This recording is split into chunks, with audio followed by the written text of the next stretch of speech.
Okay, so you've got an exam next Friday. Hopefully you've started maybe putting the reactions together. If not, you can start this weekend. And let's see, I think we had the question here, are you going to give us all the reactions, list all of them that we need to know? No. Because I've already done that in the notes.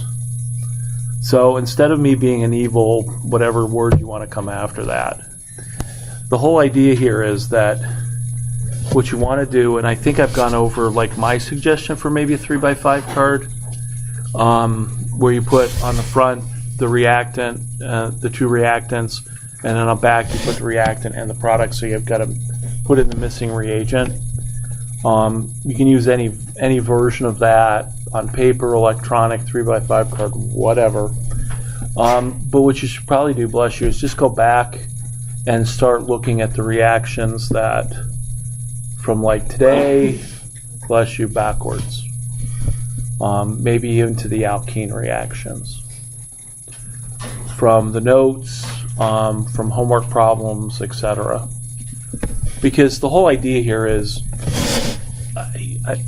I can only do so much in terms of organization. You have to organize this stuff in a system that makes sense to you. And it's like, oh, I don't want to make all these cards. Well, if you do, that's half the battle right there in terms of studying, right? Because you got to go back, find the reactions, put them together. So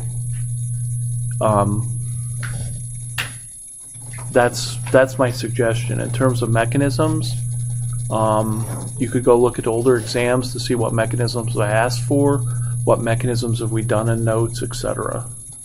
So if you're viewing this as like this is extra work, it's not. It's part of the preparation to study. So that's, I could give them all to you, but then you're not getting the full maximum benefit of, starting to put them and organize them for studying. If somebody came in, they're like, I'm kind of clueless. Well, they didn't say that, but they were struggling, and I said, well, have you started to put the reactions together on 3x5 cards or on note or on pieces of paper? And they hadn't, and I said, well, I think after you do that, you'll begin to be a little bit more comfortable with the material. And after that, it's just simply a question of almost doing that every day for the reactions that we're getting. So, and looking back through your notes. It'll be on stuff that we talked about today and Monday, and actually Mondays is almost all review.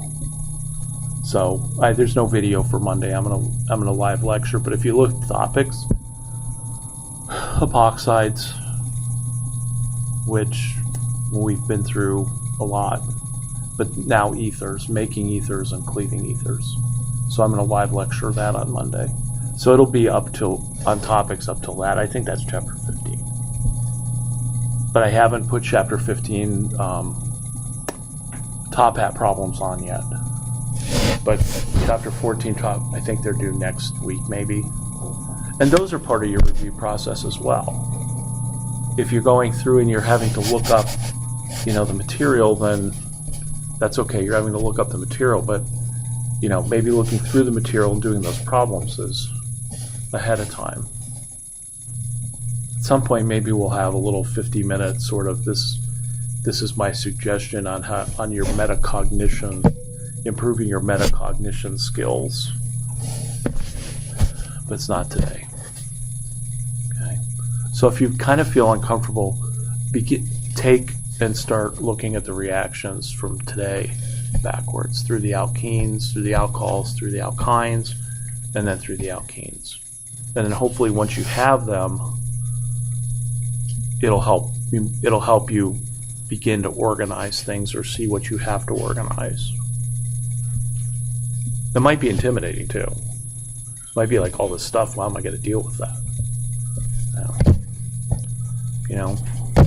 There's only one way to eat an elephant. That's one bite at a time. But you can't start until you actually start. So you just have to start. So if you have any questions, email me or come see me.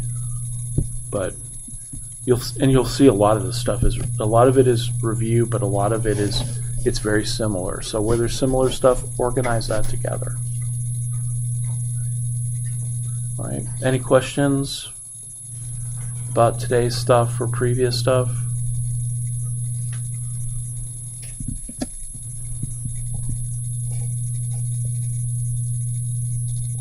None?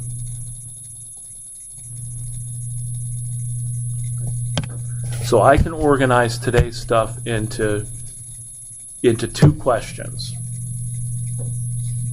They didn't have any questions this morning either. I'm shocked.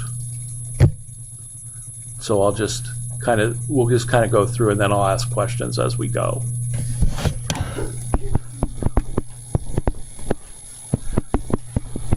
I believe we're still in alcohols, doing reactions of alcohols.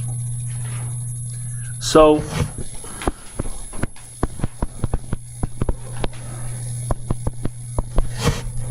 how would I do that?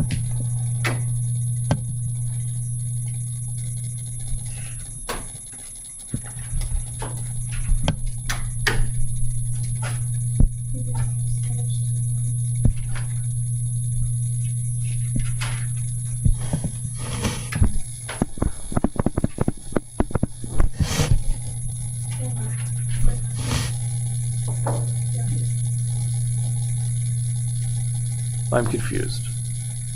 Because when it is from It would deprotonate. right. So, because I'm sure other people may have thought about using NH2 minus. So that I wasn't expecting us to go to that so quickly, but we did. So that's okay. So NH2 minus, is that going to work? Well, when you think about forming the most substituted double bond, what comes to mind? NH2 minus. But last semester, what did we react the NH2 minus with? Was it an alcohol? What was the molecule over here? It wasn't an alcohol, it was an alkyl halide. So if this was a Cl or a Br, that would be perfectly fine. But it's not, it's an alcohol. So then the question is, well, what happens when you react NH2 minus with the alcohol?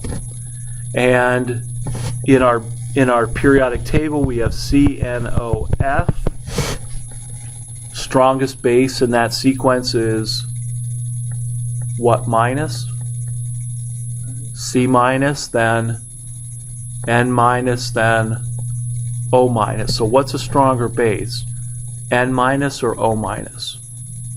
N minus. So that means this is going to deprotonate the alcohol, and all I'm going to end up doing is forming an alkoxide.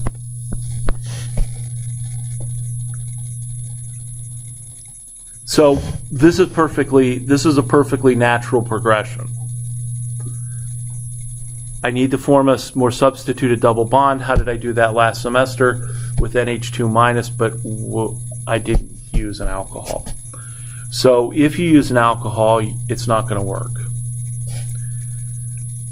So we still could use NH2 minus, but we have to turn the OH into something that won't get deprotonated, but instead something that's going to leave. And so that's the whole series of topics here. If I put it into one big question is, how do I go from alcohol to double bond? Okay. Now, I can do this in one step.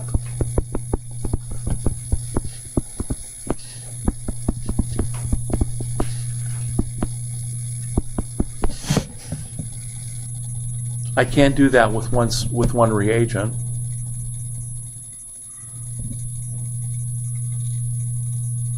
What is it? 15 PBR. That's not going to give me the double bond directly. Well, you have to use PBR and then. Right. So we'll come back to that because that's an alternative method I have. If I can't take the OH to the double bond in one step, then let's turn it into a halide and then use RNH2 minus. But I want to first start by what's the one step, Ariana?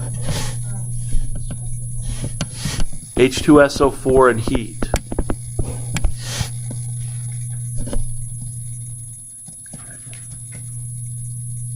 That will do this in one step.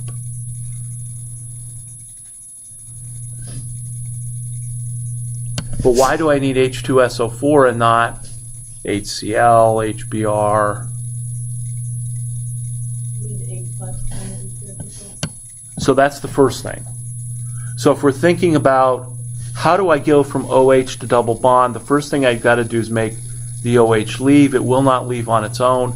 So I know I'm going to use an H+, and whenever you react an alcohol with H+, the first step in the mechanism is to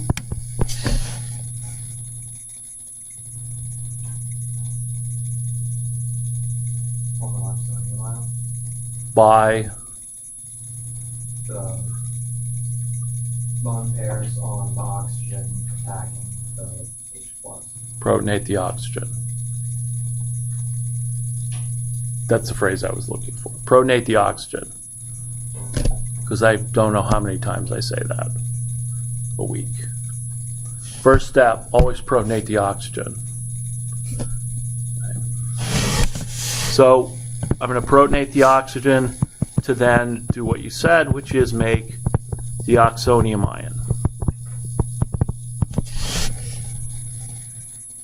And then what's going to happen?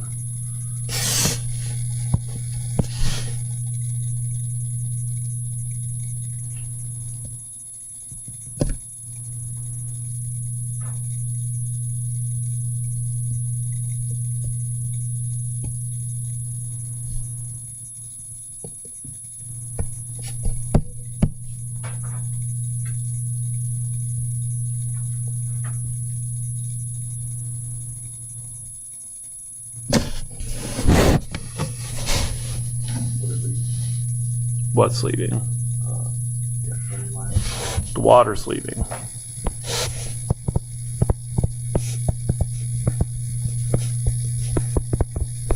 Can the water leave?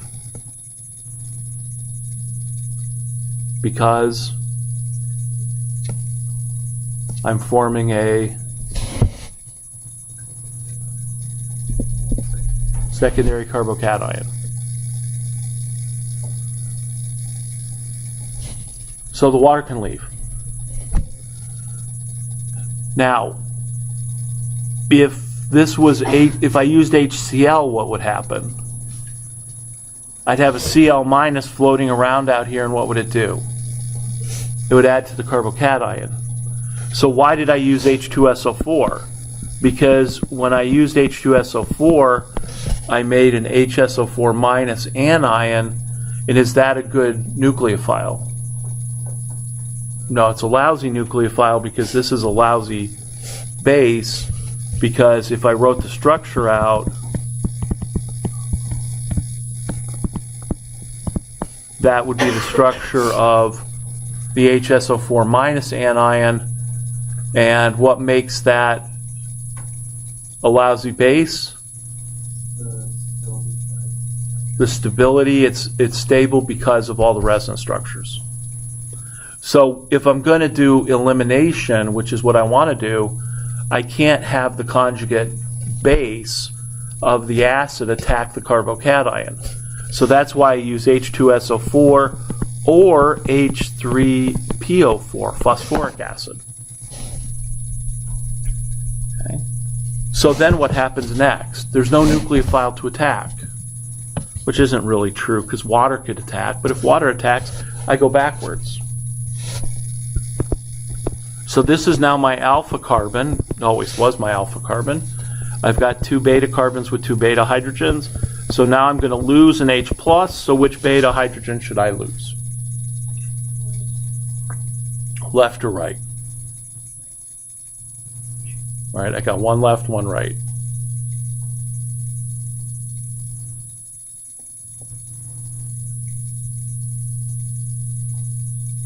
Left or right? Two lefts and one right.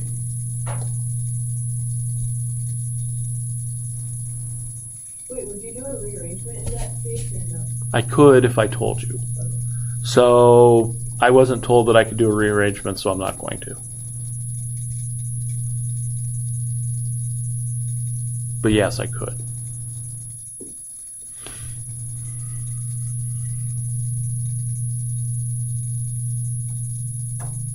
We need help. You know, help is just coming in the form of another question.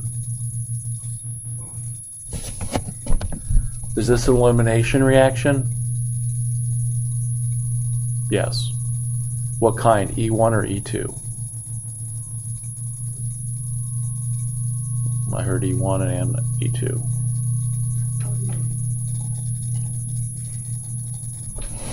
How many people say E1? How many people say E2? You said E2 and your hand's not raised. I was looking at the comment. No E2s? But not everybody's hand was raised. So what's our criteria for 1 and 2 mechanisms? A 1 involves a carbocation intermediate. A 2 does not. So do I have a carbocation intermediate? Yes, so this is a 1 mechanism. So overall, this is an E1 mechanism. Okay, next question, which really gets at the heart of whether we take the left beta hydrogen or the right beta hydrogen. E1 reactions always produce what kind of alkenes? The ones that are more substituted, which are the ones that are more stable. So E1 always results in the most stable alkene being formed. That's somebody's rule. That's a Zaitsev rule. So that means I'm going to lose the hydrogen on the left.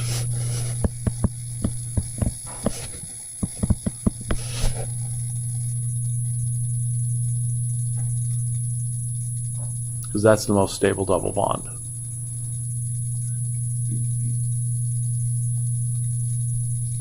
I mean, I hope if you're not saying anything, you're at least in your head getting the right answer.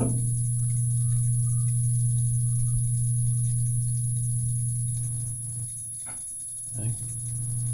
Does that make sense? And sadly, guess what that is? It's review from last semester.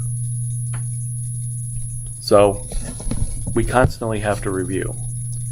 All right, so that is a one-step method of forming the most substituted double bond. So I could do, the question was, how could I do this transformation in one step? The one step would be sulfuric acid and heat. Okay. So when I originally asked that, you could have said that that was the first, that was a way to do this reaction.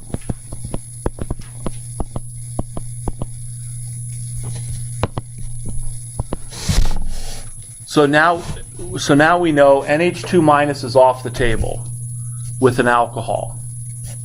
But what if I turn that alcohol into a halide? So what if I turn that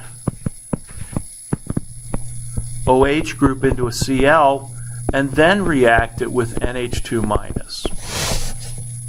NH2 minus reacting with a halide. I forget, this is an elimination reaction 2, right?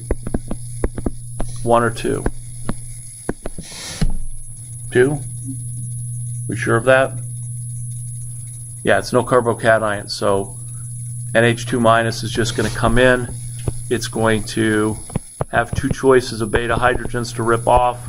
It's going to rip off that one, going through the anti-periplanar geometry to give me the double bond. the most substitute double bond. So that's going to be an E2. So we could do that if we can turn the OH into a Cl. Remember, I'm taking this question is all about the material for today. So then how do we turn OH into a Cl? What reagents could I use? PCl3 or PCl5. Or SOCl2.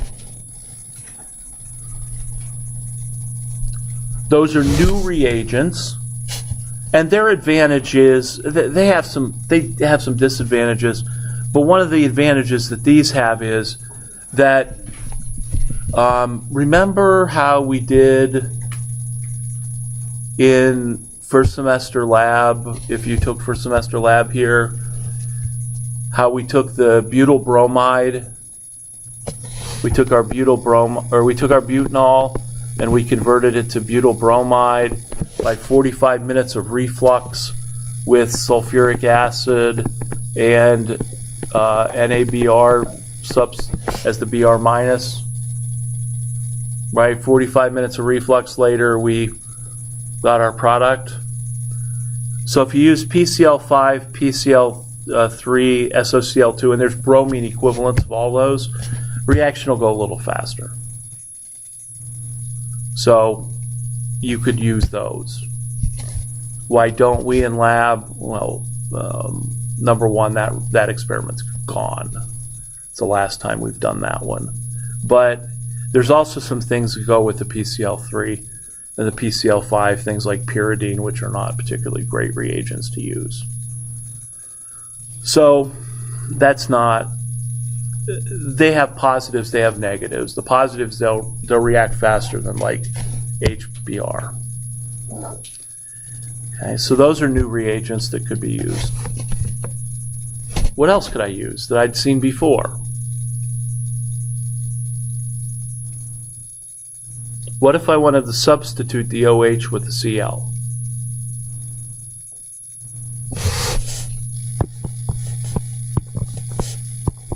Because these mechanisms we're not going to learn.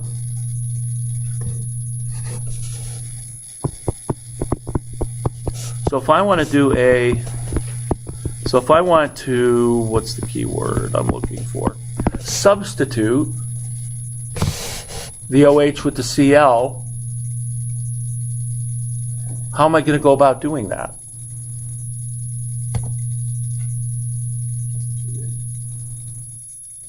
Yeah, I mean, it could be an SN2. Because this is a secondary alcohol, I'm going to probably want SN1 instead. But what reagent should I use?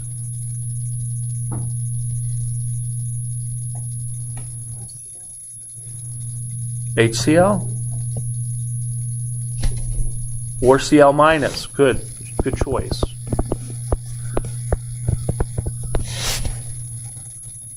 So what do I need, HCl or Cl minus? Or either?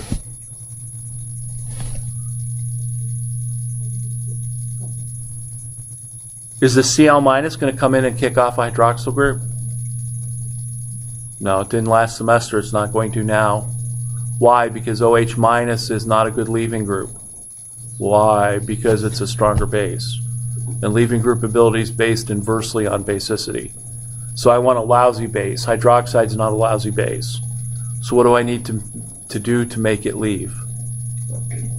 Protonate the oxygen. So I need HCl. And then the HCl would come in, protonate the H+, water would leave, I'd get a carbocation that the Cl minus would come in and attack.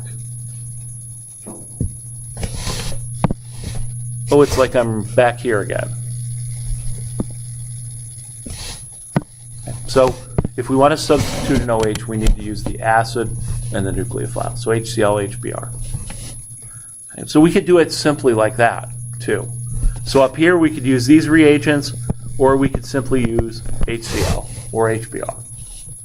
So that's going to convert our OH group into a Cl group. Then I can use my NH2 minus to form my substituted double bond, my Mohs substituted double bond.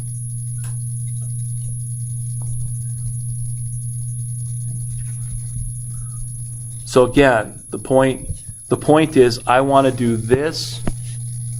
I forget the H2SO4 heat reaction, which appears to be a true statement for many. And so I need an alternative, and my alternative is convert the OH to Cl. How can I do that? I now have 5 different methods to do that. Actually, I have 4. I need the 5th.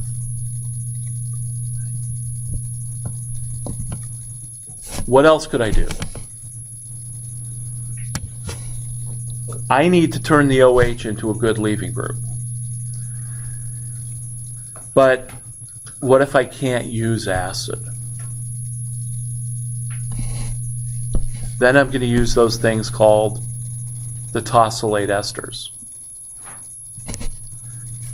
So what's a tosylate ester? I'm going to take my OH group and I'm going to react it with a Cl attached to a sulfur with 2 double bonds and the benzene ring. And the methyl group at the end. The benzene ring with the methyl group is a toluene group. The fact that the 2 groups are 1,4 makes them what we call para. And so this is called para-toluene sulfonyl chloride, is its name. Or shortened tosyl chloride. Sometimes there'll be a CH3 here. If you really want to make that super hot in terms of a potential leaving group, you put a CF3 group on it. Or you put instead of the benzene ring, put a CF3 group directly attached to the sulfonyl group. Then it becomes an amazing leaving group. So when we react this, the chlorine and the HCl react by, we're not going to talk about the mechanism, but basically we eliminate HCl from this and we end up forming then the O with now the S double bond O and then the toluene sulfonic acid, or toluene sulfonate. So this is what's called a tosyl ester. And it's basically a sulfur-based ester as opposed to a carbon-based ester. Okay. So now we have that molecule. In essence, what I've done here is I've turned this now, including the oxygen that was part of the OH, I've now turned it into the leaving group. So my original goal was to get rid of the OH. Now I can get rid of the OH because now I've attached the oxygen and now it's part of the really, really, really good leaving group. And that really, really, really good leaving group is this.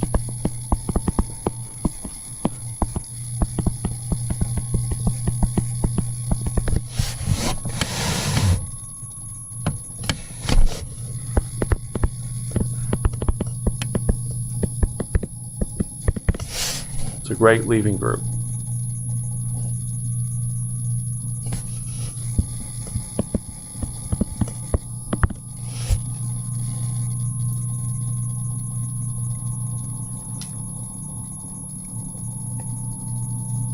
Why?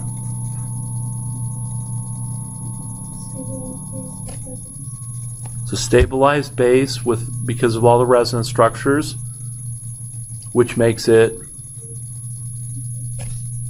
a weak base, which makes it a good leaving group. Okay. So now I've turned my OH into a leaving group. So now, think of all the things I can do with this.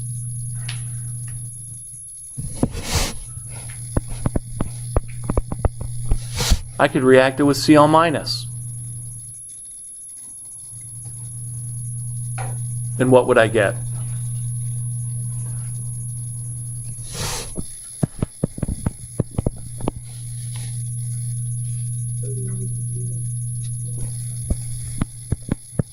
So I'm going to substitute the tosylate ester with the chloride. That was my next question. By what mechanism? SN2.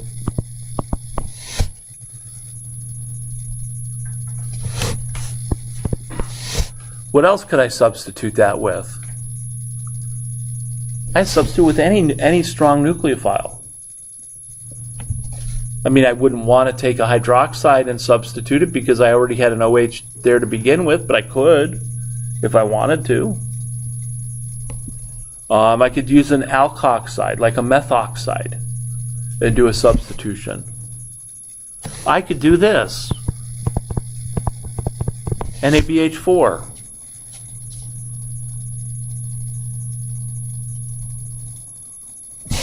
And what would I get?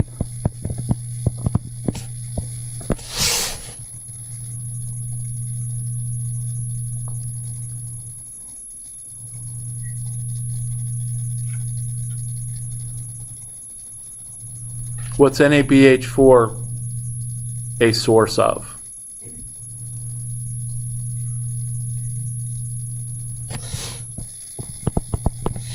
I need a charge.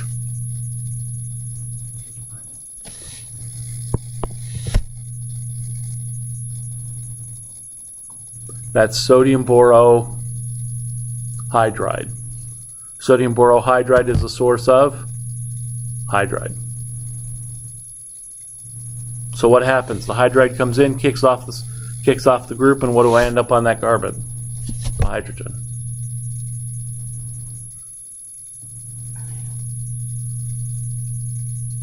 That's probably going to be an SN2 reaction as well. So the whole idea here is I can do SN2. I can substitute that tosylate for any strong nucleophile I want. C triple bond N minus, that'll work.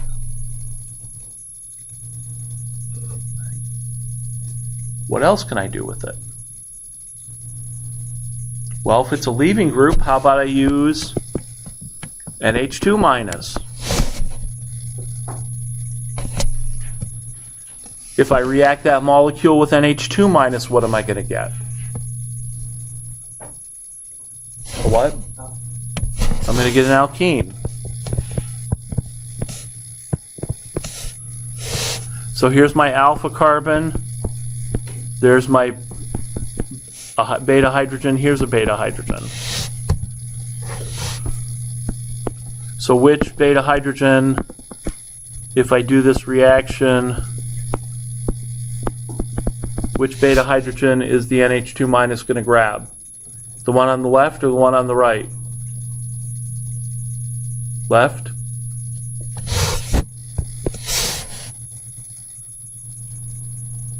Now I'm right back where I started at the beginning. Except now I've got the OH turned into a leaving group.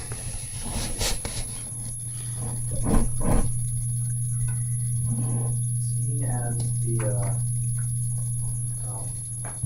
the tosylate ion or tosylate component is relatively large and it wouldn't necessarily want to be oriented towards the ring, would methyl group at the end be considered if a O minus, I forget what it's called, the larger standard nucleophile would try to come in and debug. All right, let's go back. It's okay. Somebody will give you some help here. I can draw the structure.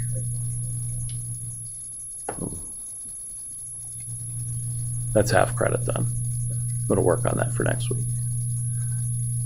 What's he talking about? That tertiary oxide. tertiary butoxide. Is that a nucleophile, though? It's a sterically hindered strong base. So that was going to be my next thing. Well, NH2 minus, what happens if I now change over to tertiary butoxide? It's going to go after what? The beta hydrogen that is more sterically accessible or least sterically hindered, that's going to put the double bond there. If this is the Zaitsev product, that would be sometimes called the Hoffman product. So I'm going to form the opposite product. Okay. So any of these reactions would work once I turn my OH into a leaving group. The first strategy is let's turn the OH into a halogen. So there's all those different reagents. Then the second strategy is turn the OH into a tosylate group because it's such a great leaving group, and then I can basically do the same thing. So where we start, if we go all the way back to what I started with at the beginning, is if I have this alcohol and I want to form the double bond there, we've talked about 3 different strategies of doing that, right? Sulfuric acid and heat directly. Convert it to a halogen, use NH2 minus. Convert it to a tosylate, use NH2 minus.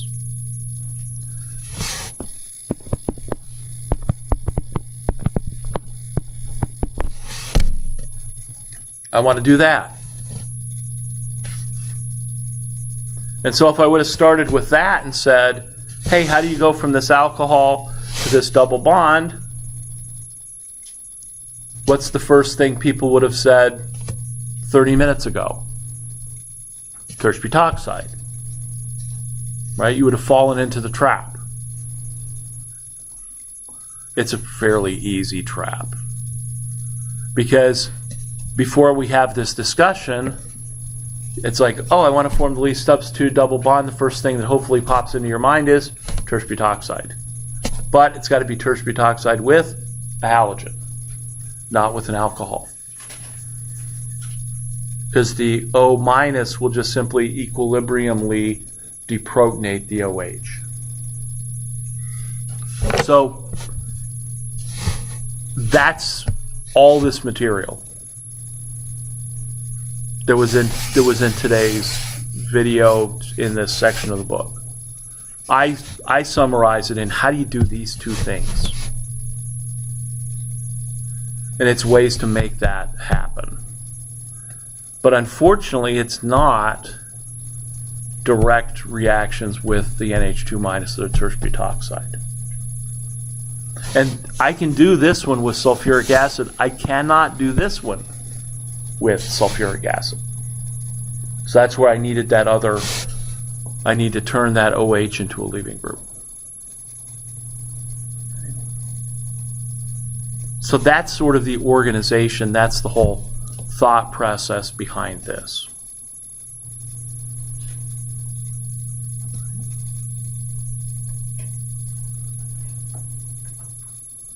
Does that make sense? So there's probably 6 reactions for flashcards.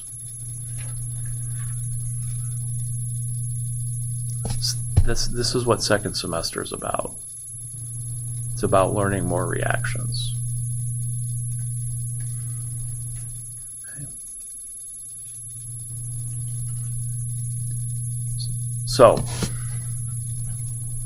any questions? Or right back to the beginning, no questions. Any questions about anything?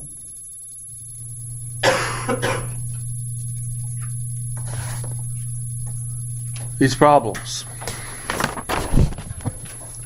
These problems are now going to be homework problems for Monday. They initially didn't start that way, but I kind of felt the need after this morning that maybe we need some additional problems for next week, to prepare for next week.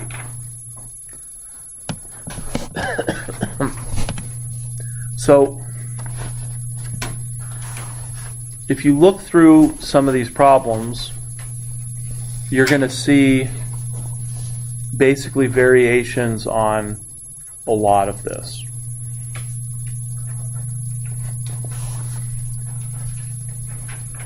For E, NH2 minus plus the alcohol. Right? You might consider that to be a trick question before today. It shouldn't be a trick question now.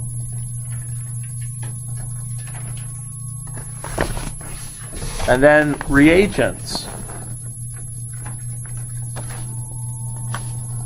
So how do we convert the alcohols into those different double bonds? And what you're going to notice is the theme is one double bond is most substituted, the other double bond is least substituted.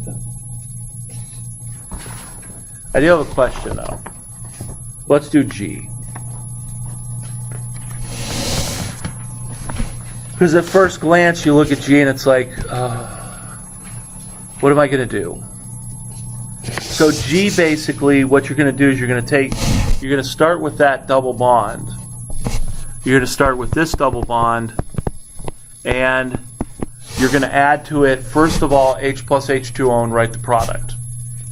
Then you're going to take that product and react it with SOCl2. Then you're going to take that product and react it with potassium tertiary. So, give you a couple minutes. What's going to be the final product of that reaction?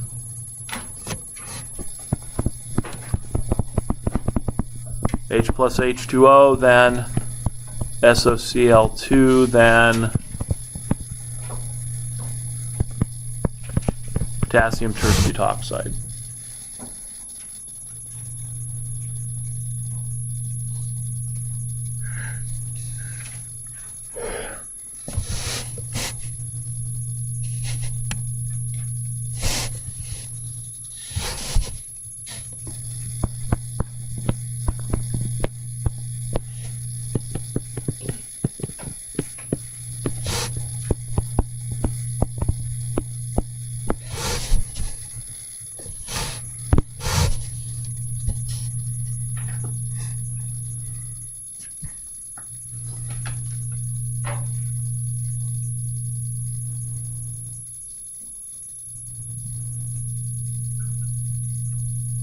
Oh no, I was gonna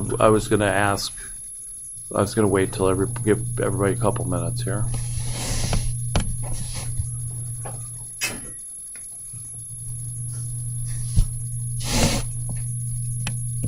Next week and in future weeks, we'll use the top hat system for you to draw in your answers, but.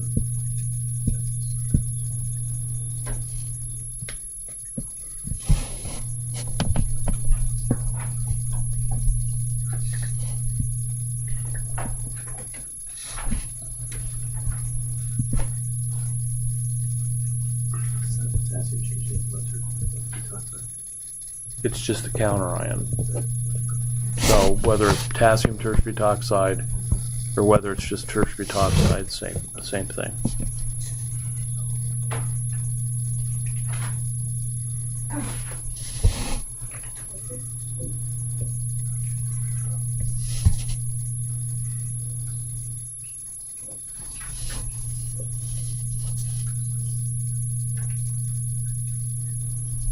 They're all the same.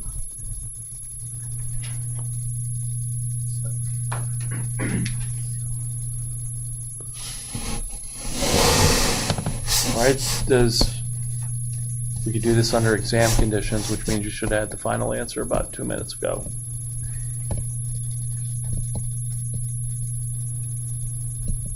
I'm just kidding. Not kidding.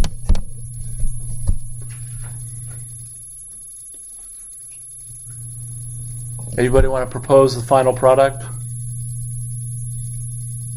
Bill? The one we started out with? Agreed? So what did I do in the first step? Someone. I added an H and an OH. How? Markovnikov. So H and OH. What did I do in the second step?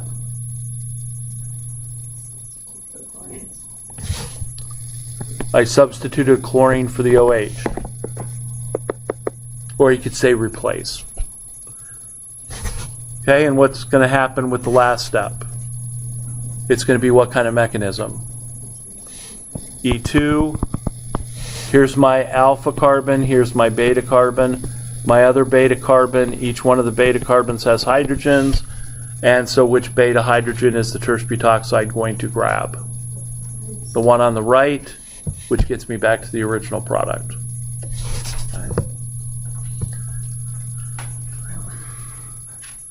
Now, I'm unlikely at this point for the first test of the semester to give you one of these problems. It's not out of question, but I probably won't. And the reason is because if you don't get the first one right, it's highly unlikely you're going to get the next three right. Now, it is very possible that I could have given you this scheme and taken the reagents away and said, what should I add to the double bond to get this molecule? What should I add to this molecule to get this molecule? Because that's not one where if you miss the first one, you're done. They're each individual problems. And that's why when I suggested about making 3x5 cards, not only do you go forwards, but you also try and remember what the reagents are. Because I may have some of those problems. Oh wait, I do in number 2. Only in part 2 here, sometimes there might be more than one set of reagents you have to use. But everything we've talked about today, except the stereochemistry of whether or not the SOCl2 goes by inversion or by retention, I think it's all inversion. I don't know. I looked on a website to see, because the books are kind of inconsistent in which is which. But I do know if you have a chiral alcohol, and you react it with H+, when the water leaves, you get a carbocation. That makes it an SN1 mechanism, automatically 50-50 racemic. Okay. All right, so these are your homework problems for Monday. And there's no video to watch on Monday. There will just be, I will go over epoxides again, and we'll talk about how to make and cleave ethers. Okay. All right, if you have questions, feel free to email me or come see me, but we'll plan on